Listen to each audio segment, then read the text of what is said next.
Imam Al-Ghazali, beliau memberikan penjelasan tentang puasa itu apa. Kalau puasa orang awam, itu puasa makan minum itu biasa.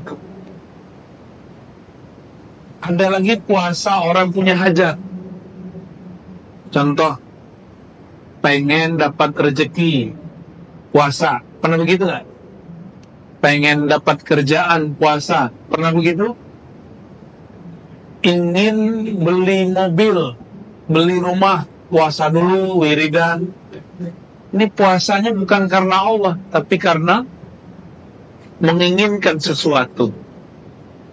Nah, puasa yang disebutkan oleh Imam Ghazali itu ada puasa fisik, ada puasa jiwa, yang ketiga baru puasa ruhani. Coba diulangi. Yang pertama puasa fisik, makan minum enggak, hubungan badan enggak.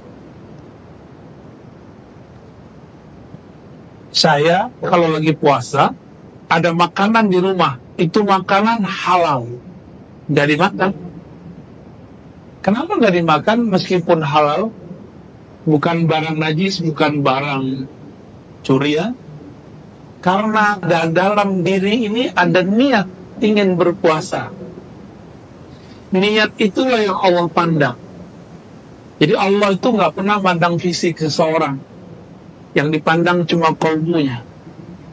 Nah, orang yang berpuasa itu merasa dipandang, dilirik oleh Allah SWT, sehingga meskipun tidak ada siapapun di rumah, tidak akan ada yang berani makan dan minum sendiri. Benar nggak? Ya, benar ya. Itu hebatnya niat. Itu hebatnya niat. Maka niat itu langsung berhubungan dengan Allah. Kenapa? Imam Abu Ishaq Asy-Syirazi punya kitab Al-Muhazzab mengatakan niat itu fil qalb. Niat itu di kolbu. Kolbu itu dekatnya dengan Allah, seperti dekatnya tangan saya. Dekat nggak dengan ini? Dekat nggak? Begini Allah menggenggam kolbu. Dekat nggak? Ini anggap kolbu Allah genggam. Mau dilempar, mau dibolak-balik. Sedekat itulah kolbu dengan Allah yang membolak-balik kolbu. Jika seseorang berbicara di dalam kolbunya, dia sebenarnya sedang didengarkan Allah Subhanahu wa ta'ala. Maka hati-hati, jangan sering-sering main hati. Ya, nanti kalau didengar Allah gawat. Ya, bisa tanggung jawab ntar. Baik. Ini baru puasa orang awam. Puasa zahir. Puasa zahir kalau sudah niat, niatnya itu membuat dia tidak akan makan dan minum. Dia kuat untuk berlapar-lapar. Dan itu cukup. Cuma sayang sekali, puasa ini cuma menahan lapar dan minum. Atau menahan hasrat seksual. Ada tingkatan kedua, puasa nafsiyah. Apa istilahnya? Puasa jiwa, puasa ego. Inilah yang disebutkan dalam hadis Imam Al-Bukhari. Nabi SAW mengatakan, "Idza kana yaumu shaumi ahadikum." Jika pada hari kamu berpuasa, lalu ada orang qatalahu ahadun aw syatamahu, ada orang ngajak dia tengkar, atau syatamahu, atau ngajak dia mencaci maki dia, ngadu domba dia, menghina dia. Sekarang paling mudah nggak menghina orang? Cukup pakai jari, nggak usah pakai mulut. Bener? Lewat sosial media, hari ini sangat mudah sekali untuk mengadu domba orang, mencaci maki orang. Hati-hati teman-teman, apapun yang kita tulis di sosial media akan bergulir kemana-mana. Tanggung jawabnya berat. Lebih berat dari zaman-zaman sebelumnya. Zaman sebelumnya orang kalau berkalam paling-paling gosipnya cuma di sekitar dia. Tapi sekarang jika antum menulis di sosial media atau berkalam di sosial media, itu bisa diliput dari mana saja.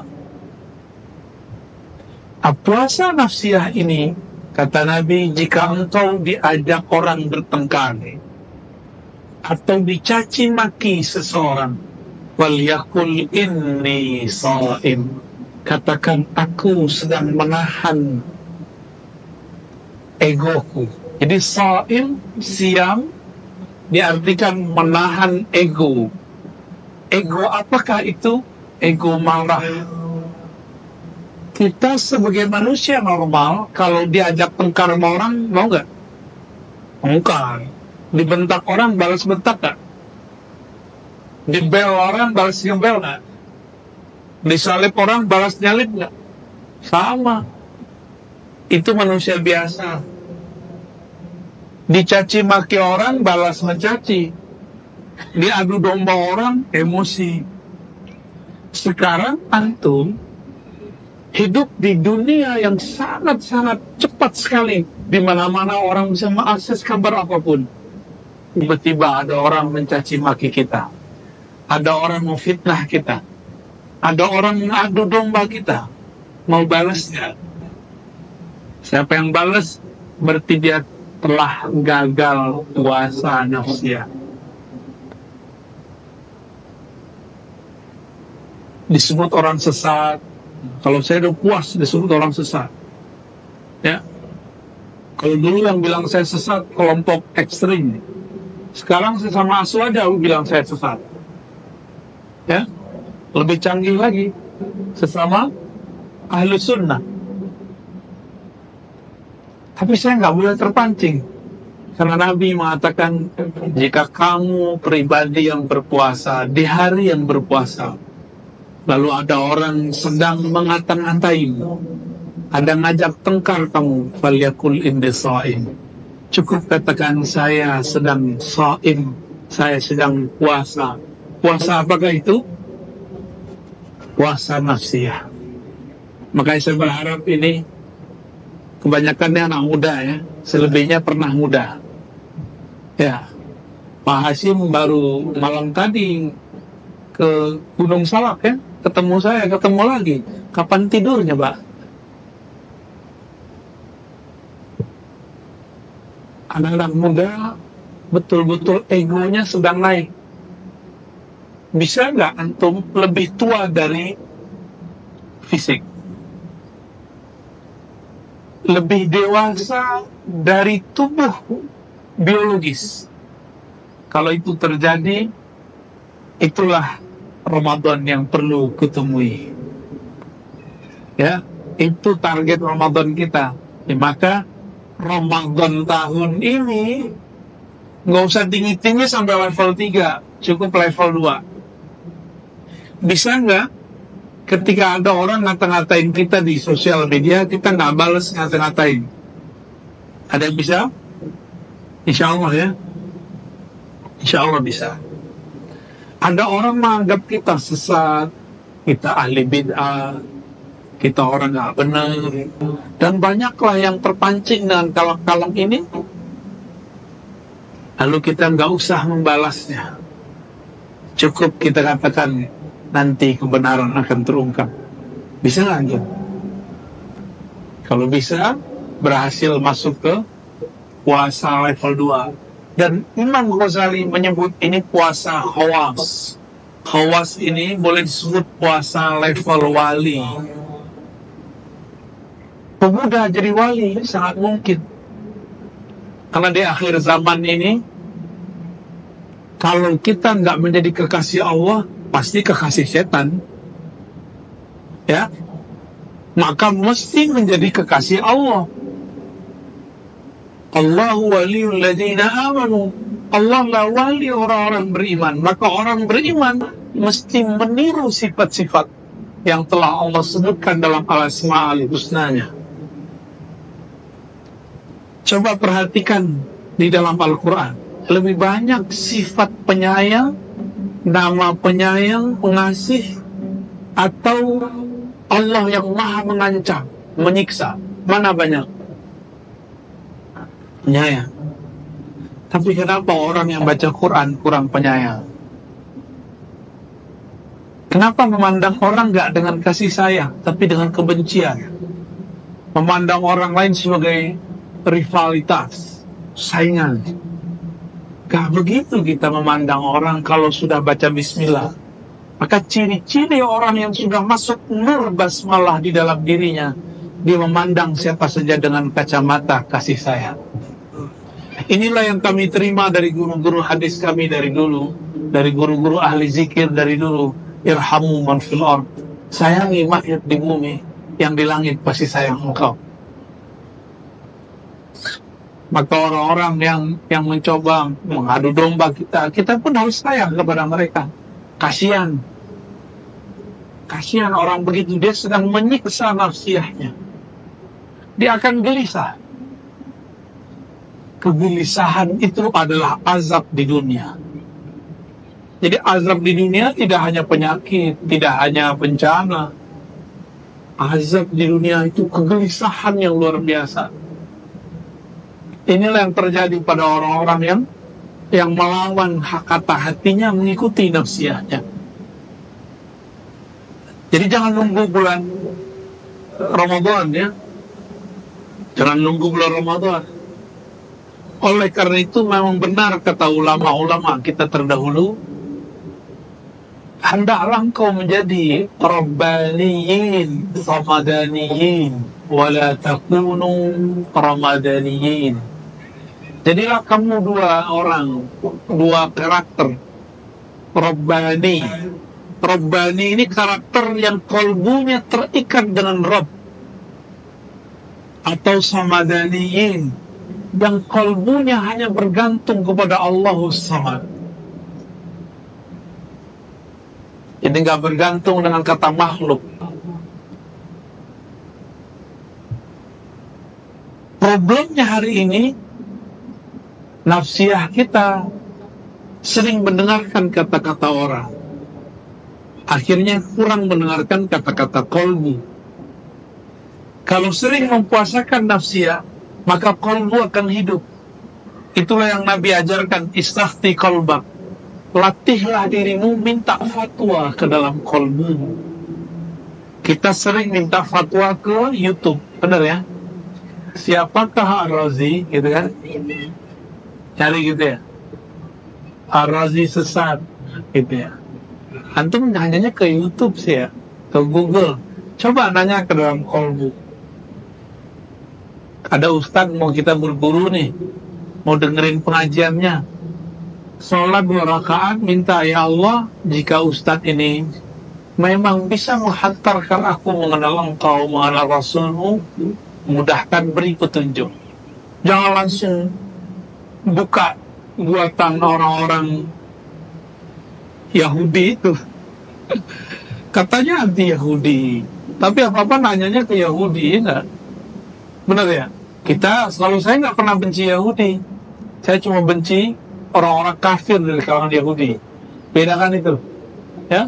Saya nggak pernah benci Israel. Saya hanya benci Zionis-Zionis yang zalim di kalangan Israel. Karena Israel itu nama Nabi Yakub. Kalau benci sama Israel, benci sama Nabi Yakub. Rusak iman kita. Kita benci kepada kelompok-kelompok zalim. Musuh kita adalah orang-orang zalim. Musuh kita bukan ras, bukan bangsa, bukan satu negara. Musuh kita adalah syaitan yang bersenyawa dengan tubuh manusia. Ya, karena Nabi mengatakan inna syaitan yajri majrad dam. Syaitan itu mengalir di setiap pembuluh darah. Maka jangan heran ada orang manusia zahirnya, di dalamnya yang mengalir syaitan. Ini lebih berbahaya dari kesurupan. Kesurupan tinggal tepok-tepok dikit, bacain ayat selesai, bisa sadar. Tapi kalau sudah mengalir dalam darah, itu diruqyah 1000 kali juga nggak bisa. Nggak bisa. Ya. Ini puasa nafsiyah. Puasa apa? Nafsiyah. Bagaimana praktek puasa nafsiyah? Prakteknya dimulai dari mempuasakan fisik, lalu karakter, emosi. Jadi harus dua-duanya. Mata nih senang ngeliatin yang bening-bening, yang cantik-cantik, yang gagah-gagah. Bener nggak? Normal nggak? Normal. Tapi coba dilawan. Sekarang itu untuk melihat yang cantik, yang gagah itu nggak perlu ke tempat umum. Cukup dengan benda kecil yang namanya smartphone. Bisakah menahan itu? Gejolak itu namanya gejolak nafsiyah. Mampukah menahan gejolak itu lalu mengalihkannya? Maka yang kecanduan nonton-nonton film-film yang nggak jelas itu, atau saking jelasnya ya, itu harus punya, nggak langsung dekat. Antum harus ganti dengan film-film yang dosisnya lebih rendah, misalnya kungfu, petualangan. Harus ada gantinya. Kalau nggak ada gantinya bisa stres. Bisa stres. Orang kalau mau berhenti ngerokok nggak boleh langsung, dia harus pelan-pelan, kurangi. Dan harus ada kesibukan, diganti dengan menyemil apa gitu ya. Ada orang kena candu narkoba, nggak boleh langsung berhenti. Maka ini beberapa akhwat nih kejam juga sama laki-laki. Lu berhenti, kalau nggak pisah sama gua. Nggak begitu caranya, pelan-pelan. Kalau saya langsung berhenti dengan cara nazar, untungnya belum benar-benar kecanduan. Kalau udah kecanduan, nggak bisa begituin, bisa stres. Orang lebih milih rokoknya daripada pasangannya. Ya. Jadi ketika ada keinginan yang di luar kemurnian kolbu, ini dilawan. Maka Imam Abdul Karim Al-Jili mengatakan, kebeningan kolbu hanya engkau dapat dengan kufrun nafs. Kufrun nafs itu kalau diterjemahkan melawan kufur, mengingkari nafsiyahmu. Jam 3:30 dini hari enaknya meluk bantal atau di atas sajadah. Enaknya tidur ya, meluk bantal ya. Kebanyakan kita begitu. Itu nafsiyah. Namun kolbu menginginkan yang lain. Kolbu menginginkan bangun. Tidur itu dapat apa kita dengan tidur?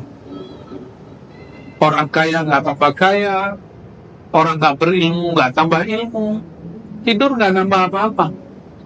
Tapi dalam tidur itu ada satu karakter yang muncul, namanya al-kasal, malas.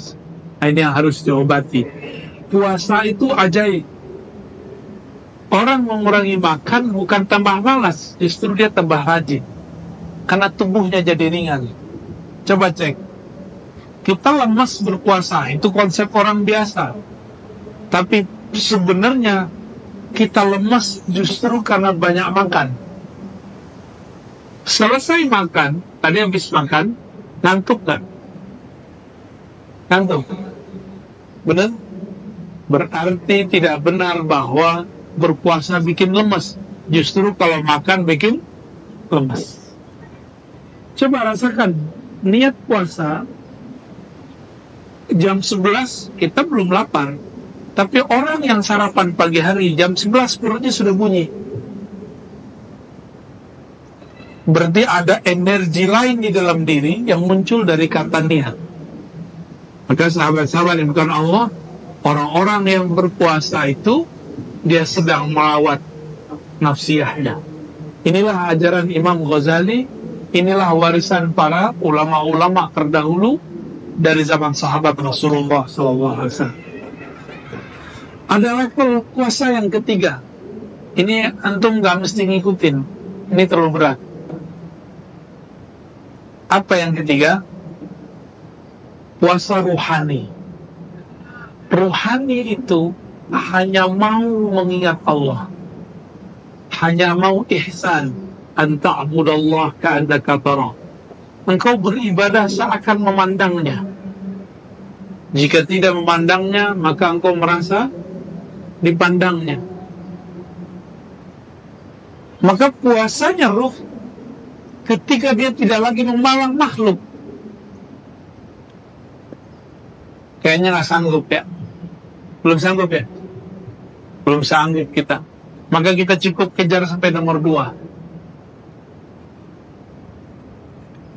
Namun, kalau ingin menjadi kekasih Allah yang spesial, mengikuti, mewarisi warasatul anbiya, warisnya Nabi, bukan dengan menghafalkan ayat puasa, tapi harus sampai di level ketiga.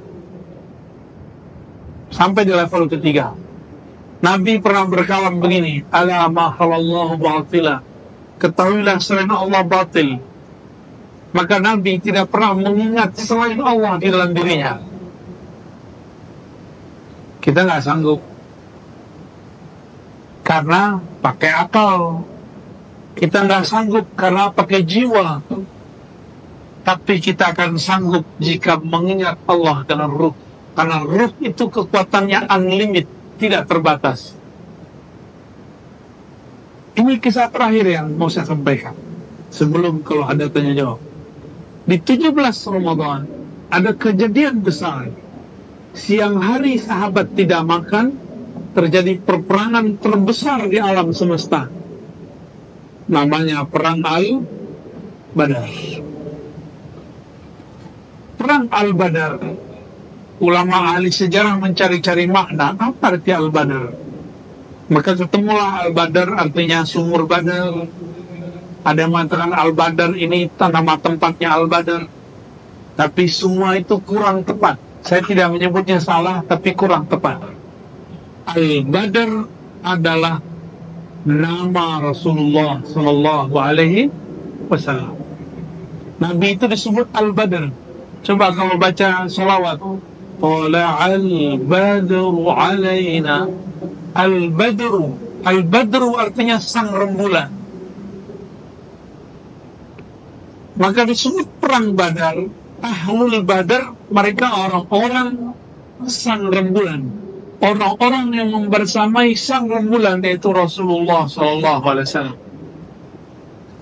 Ahlul Badar ini jumlahnya cuma 313, melawan ribuan orang. Secara nafsiyah, takut nggak dengar begitu? 313 lawan ribuan orang, takut nggak?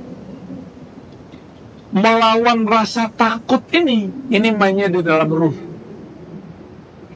Di akhir zaman, jangan berharap para pejuang-pejuang murni itu banyak.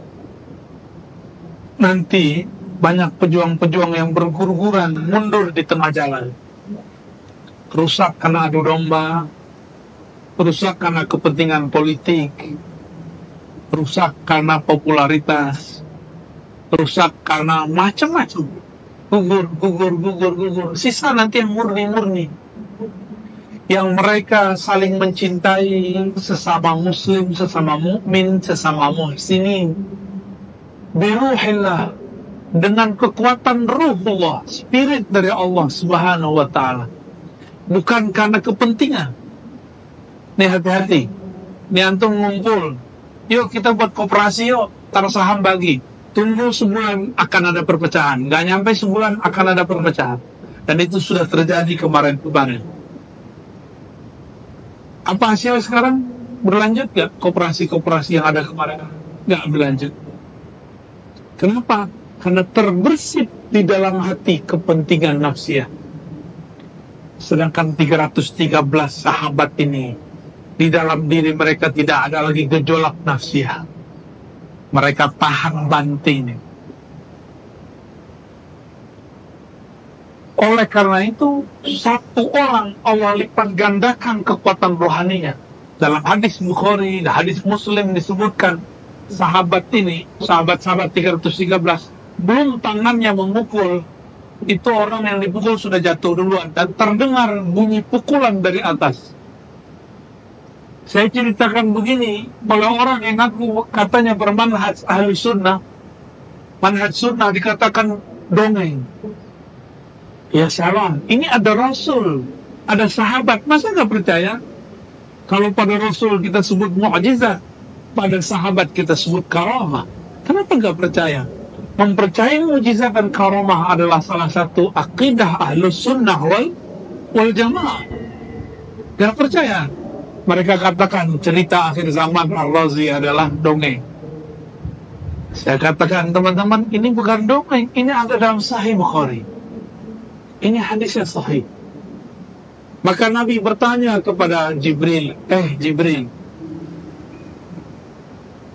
teman-temanmu malaikat yang ikut berperang saat perang Badar, itu siapa? Golongan mana? Ternyata malaikat itu banyak klannya.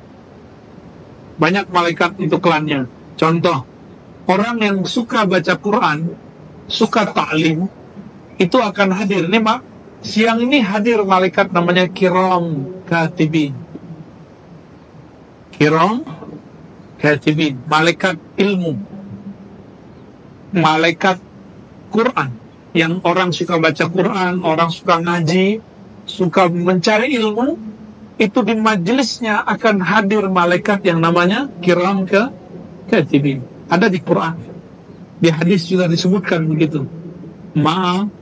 Safaratil kiramil barar. Disebut juga safarah kiram barar. Itu turun nama antum sekarang. Gak lihat kan? Kalau melihat kabur. Dikira hantu. Dikira halu. Apa kata jawaban Jibril? Hei Muhammad, malaikat yang ikut berperang di zaman itu, sebagaimana sahabatmu yang ikut berperang adalah sahabat paling mulia, maka yang ikut berperang saat itu juga malaikat muqarrabin yang sangat mulia. Jadi satu orang ada malaikat yang menjaganya. Itu ahlul Badar. Bayangkan, puasa, belum makan minum, lawannya orang kenyang. Kalau itu orang kenyang. Dan coba perhatikan, di zaman kita berpuasa, di zaman Talut juga sama. Belasan bahkan puluhan ribu tentara, kata Talut, jika kita ketemu sungai atau mata air, jangan engkau minum banyak-banyak, tapi minumlah cuma seteguk, diambil pakai tangan, pakai jari.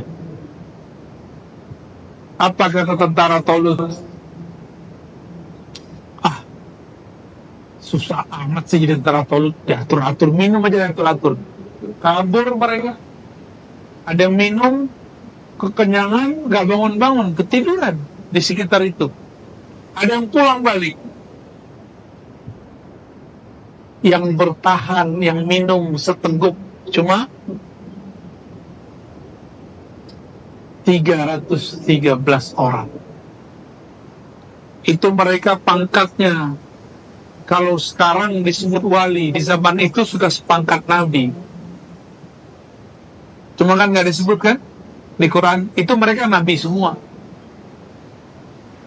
Karena di zaman Rasulullah sudah tidak ada lagi nabi kecuali beliau, maka Ahlul Badar cuma wali, sahabat Rasulullah SAW.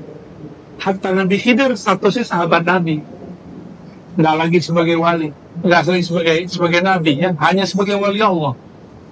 Itu sebabnya Ibnu Hajar al-Asqalani, Imam Ahli Sunnah, memasukkan Nabi Khidir sebagai sahabat Rasulullah Sallallahu Alaihi Wasallam. Coba perhatikan teman-teman. Talut mempuasakan tentaranya 313, nggak minum dengan nafsu. Nabi Muhammad puasa beneran sama sahabatnya, jumlahnya sama, 313. Baru setelah itu berkembang tentara Rasulullah. 313 inilah yang berkembang. Dari 313 jadi 1000, jadi 2000. Tapi yang inti 313. Di dalam diri mereka tidak ada lagi gejolak-gejolak nafsiyah yang berarti. Satu kali, ini Nabi sudah wafat. Nabi sudah wafat. Ada Nuaiman. Masih ingat kisah Nuaiman? Biasanya Habib Ali Al-Kaf ceritanya bagus sekali tentang Nuaiman. Itu peminum. Lapor seseorang kepada Umar, ya Umar, ya Amirul Mukminin, itu pemabuk, bunuh aja kan lebih dari 3 kali. Apa kata Umar radhiyallahu ta'ala anhu? La, fa innahu yuhibbullah wa rasulah. Orang ini cinta Allah dan Rasulnya. Orang ini cinta Allah dan Rasulnya. Maka di situ Sayyidina Umar memandang orang bukan zahirnya, tapi memandang kalbunya. Bisa nggak antum ketemu orang pemabuk tapi nggak ngelihat zahirnya? Bisa nggak? Kalau bisa, berarti sudah mulai mengikuti jalan Sayyidina Umar. Melihat pemaksiat tapi nggak dilihat maksiatnya. Lihat kebeningan kalbunya bahwa dia pengen benar. Nah, ikhwan akhwat fillah, 17 Ramadan itu hari kemenangan 313 orang melawan orang kenyang. Maka boleh saya katakan puasa Ahlul Badar ini puasa ruhiyah. Dia nggak takut lagi kepada makhluk. Dia cuma berharap kepada Khalik. Mereka yang disebut dengan Rabbaniyin, Samadaniyin. Orang yang ruhnya dalam berpuasa hanya berkiblat kepada Allah Subhanahu wa ta'ala. Ramadan seperti itulah yang kita perlukan. Ramadan yang dipenuhi dengan ihsan. Sebenarnya saya punya bentuk amalan kalau nanti teman-teman ini mau beramal selama bulan puasa, mulai dari bangun tidur sampai tidur kembali.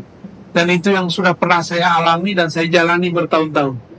Kalau mau nanti saya kasih ke panitia, disebut dengan shoot from home. Kalau ada kerja dari rumah, masa nggak ada berlatih rohani dari rumah.